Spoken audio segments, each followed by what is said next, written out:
Welcome to Manju kitchen. Manju கிச்சன்ல இப்ப இட்லி பொடி பாருங்க எவ்வளவு கிரீனா அழகா இருக்கு பாருங்க.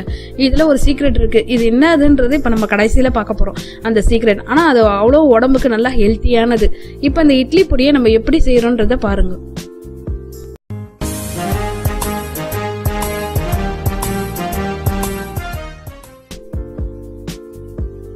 ஹெல்த்தியானால நான் மண்சட்டிலேயே எல்லாத்தையும் வறுக்க போறேன். முதல்ல ஒரு கப்பு உளுத்தம் பருப்பு. இட்லி பொடிக்கு எப்பவுமே நம்ம வறுக்கும் போது நல்லா செவக்க வறுக்கணும். அப்பதான் நம்ம எண்ணெயை போட்டு சாப்பிடும் போது நல்ல டேஸ்டும் மனமாவும் நல்லா இருக்கும். அதனால வறுக்கும் போது நல்லா செவக்க வருங்க. கொஞ்சம் லேசாலாம் வறுத்தீங்கன்னா இந்த இட்லி பொடி டேஸ்ட் இருக்காது. இந்த மாதிரி செவக்க வறுந்தாதான் இட்லி பொடி நல்லா டேஸ்டா இருக்கும், விரும்பி சாப்பிடுவாங்க. இதே மாதிரி ஒரு கப்பு கடலைப்பருப்பு. நம்ம எவ்வளவு உளுத்தம்பருப்பு போட்டோமோ அதே அளவு கடலைப்பருப்பு போடும். இந்த கடலைப்பருப்பையும் நல்லா செவக்கடுங்க, அப்பதான் இட்லி பொடி நல்லா இருக்கும்.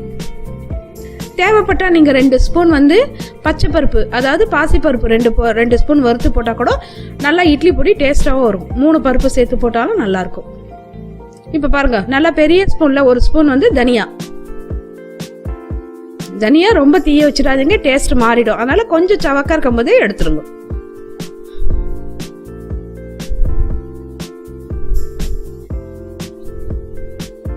இந்த பாருங்க, இந்த அளவு செவந்தா போதும், நம்ம தனியா எடுத்துடலாம். தீஞ்சிச்சுன்னா நமக்கு ஸ்மெல் வேற மாதிரி மாறிடும் இட்லி பொடி. இப்போ நான் ஒரு 10 மிளகா நல்லா குண்டு மிளகா எடுத்திருக்கேன். இது நல்லா காரமா இருக்கும். உங்களுக்கு தேவைப்பட்ட அதிகமா வேணாலும் அதிகமா எடுத்துங்க, குறைச்சுக்கோனாலும் குறைச்சுங்க.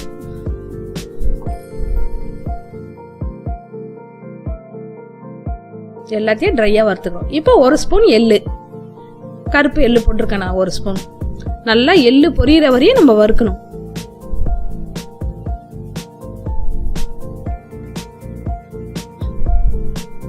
பாருங்க நல்லா பொரியுது பாருங்க. இப்போ அடுத்தது முருங்கைக்கீரை. இதுதான் நம்மளுடைய சீக்ரெட். முருங்கைக்கீரை அயன் சத்து நிறைஞ்சிருக்கு.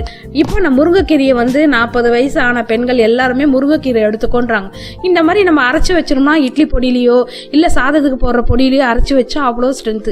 ஆனா நம்ம முருங்கைக்கீரையை நல்லா கழுவி அலசி நல்லா கொஞ்ச நேரம் காய வச்சுட்டு அப்புறமா வருங்க. அப்பதான் உங்களுக்கு மொறுமொறுன்னு வரும். இந்த பாருங்க, இந்த சீக்ரெட்டு இந்த முருங்கைக்கீரை தான். முருங்கைக்கீரைல அயன் சத்து நிறைய இருக்கு. நம்ம எப்படி சேர்த்துக்குதுன்னு பார்ப்போம். இந்த மாதிரி இட்லி பொடியில அரைச்சு வச்சுங்க, சாத பொடியில கூட நீங்க இந்த முருங்கைக்கீரை போட்டு அரைச்சு வச்சுங்க. முருங்கைக்கீரை இந்த மாதிரி பொடியை அரைச்சு வச்சீங்கன்னா ரொம்ப நல்லது. இப்போ நம்ம உப்பும் பெருங்காயமும் இப்ப நம்ம சூட்ல போட போறோம். போட்டுட்டு இப்போ மிளகாவை நம்ம நல்லா ஃபர்ஸ்ட் ஒரு தடவை ஓட்டிட்டு போறோம். மிளகாவையும் இந்த முருங்கைக்கீரையும் ஓட்ட போறோம். கொஞ்சம் நல்லா மசிஞ்சவன மத்ததெல்லாம் போட போறோம்.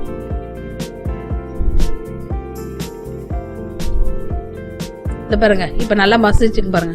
இப்ப நம்ம எல்லாத்தையும் போட்டு கொஞ்சம் நல்லா நைஸா நம்ம அரைக்க போறோம். ரொம்ப நைஸா அரைச்சிடாதீங்க, கொஞ்சம் கொரகொரப்பா அரைங்க. அப்பதான் இட்லி பொடி நல்லா இருக்கும். நைஸா அரைக்காம கொரகொரப்பா அரைச்சிங்கன்னா இட்லி பொடி டேஸ்டா இருக்கும். இந்த பாருங்க, இப்போ இட்லி பொடி ரெடி ஆயிடுச்சு பாருங்க. இந்த மாதிரி நரநரப்பா எடுங்க.